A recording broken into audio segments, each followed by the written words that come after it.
too, but asked nothing for it.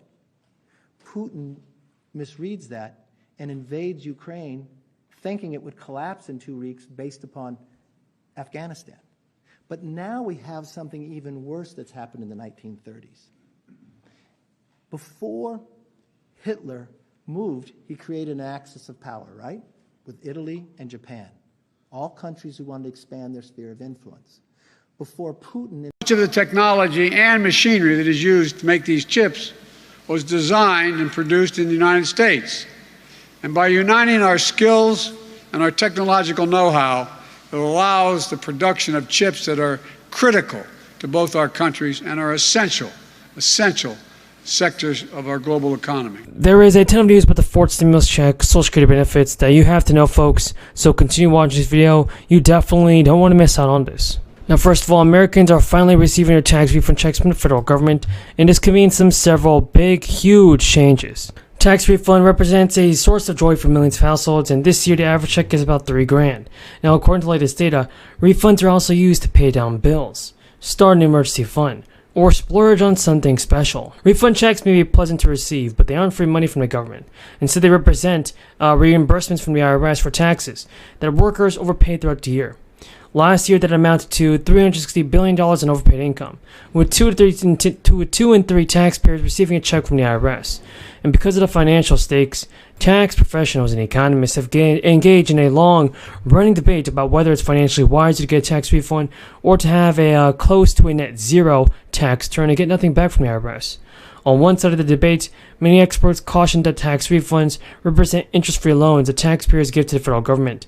But on the flip side, other financial professionals say it may be better for some taxpayers to receive a refund because it essentially provides an enforced savings plan, which can be helpful for people who have trouble saving money. And according to experts surveyed by CBS News, it's a financially wise choice to get your money in your paycheck throughout the year. As of February 24th, the average tax refund was $3 grand. That is a $3,000 interest-free loan that you are giving to the government. That is about $250 a month extra that you can add to your budget. That's similar to the monthly payments that many families with children received in 2021. This was money that was credited with reducing poverty and helping families afford childcare, transportation, and much more. Aside from using that money for household expenses, taxpayers could use that extra $250 to save for retirement. That's a big issue given that there's a massive retirement gap in the U.S., because with most Americans having far less than they'll need for a comfortable retirement. Other experts say that if you need the money on a short-term basis, sock it away in a high-interest savings account, which exceeds 4%. Now, by comparison, the IRS doesn't pay interest on tax refunds, which means you could be missing out on some extra money through a high-yield savings account or their investment vehicles. Almost half of Americans say they plan to receive their refund checks, and sometimes it's impossible to determine whether you get a tax refund. There are several governors and everybody that want to create state tax credits that provide low-income households with a little bit of cash this year.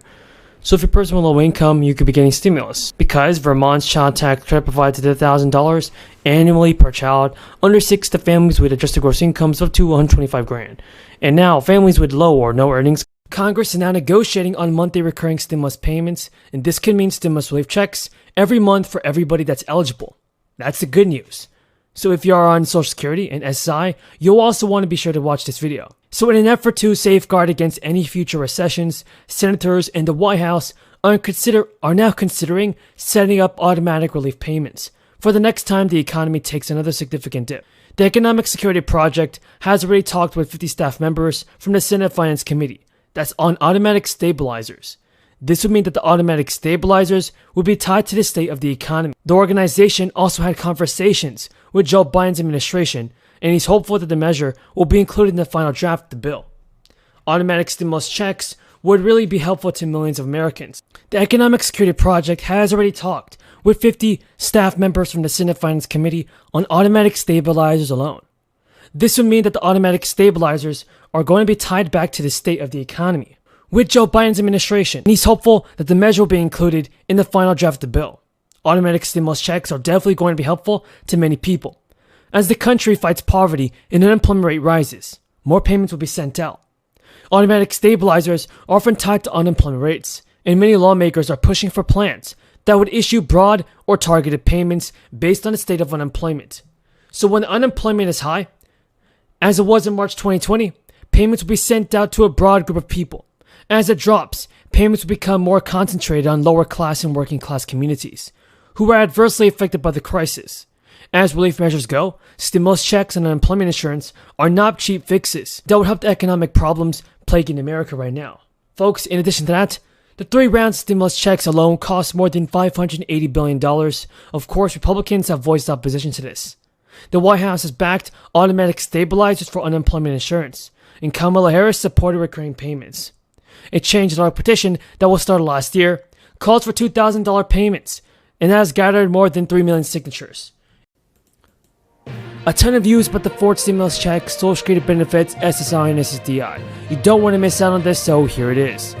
Gas prices are continuing to rise again, and now, many advocacy groups are urging the president to take action, executive action, and send out inflation relief checks to Americans. This could be a one-time payment for so many people. New stimulus checks worth more than $400 are going out to hundreds, if not thousands of people. The Minnesota Department of Labor and Industry announced that applicants who chose direct deposit will see their checks within 10 days. The Minnesota Governor, Tim Walz, said at the Direct Payments and News Conference on October 3rd that I'm grateful for the work of Minnesotans did to help people across the state today and stay healthy and safe through the crisis. Frontline workers are an important part of the fabric of our state and help us continue functioning during this time. The Minnesota Department of Labor and Industry announced that applicants who chose direct deposit will see their checks within 10 days. However, you could see your payment within 3 to 4 weeks if you chose to receive the compensation via debit card. Applicants who applied should have received an email informing them if they were approved or denied for the one-time payment. And the temporary commissioner of the state's labor department said that the industry and the money is subject to federal income tax, but not the state income tax. And lower gas prices in Minnesota, along with cheaper used cars, slowed inflation for a second straight month. But new inflation reports have actually painted a far rosy picture as many other items increased in prices. Consumer prices surged 8.3% last month, down from 8.5% from a year-over-year increase in July. Inflation is still painfully high as food and energy prices remain volatile, but is down from the 4-decade high of 9.1% in June. In the Midwest, inflation rose to 8.1% in August of 2022, and used vehicles are declining, but still remain about 7.8% higher than as at this time last year. Airfares are declining as well. As major oil companies actually plan to slash production, U.S. gas prices may rise again, with some states potentially feeling the burn more than others. The Alliance of Oil-Producing Countries announced it will cut production by 2 million barrels per day starting this October, a move that may put further upward pressure on gasoline prices. Even before the group's decision, gas prices had already started ticking up across the nation after briefly declining again, and the national average gas price stood at $3.89 as of Friday, up from $3.80 from the week before. Illinois residents have just 8 days left to claim this $700 check, everybody. The tax rebates are part of the state's family plan. It was introduced by an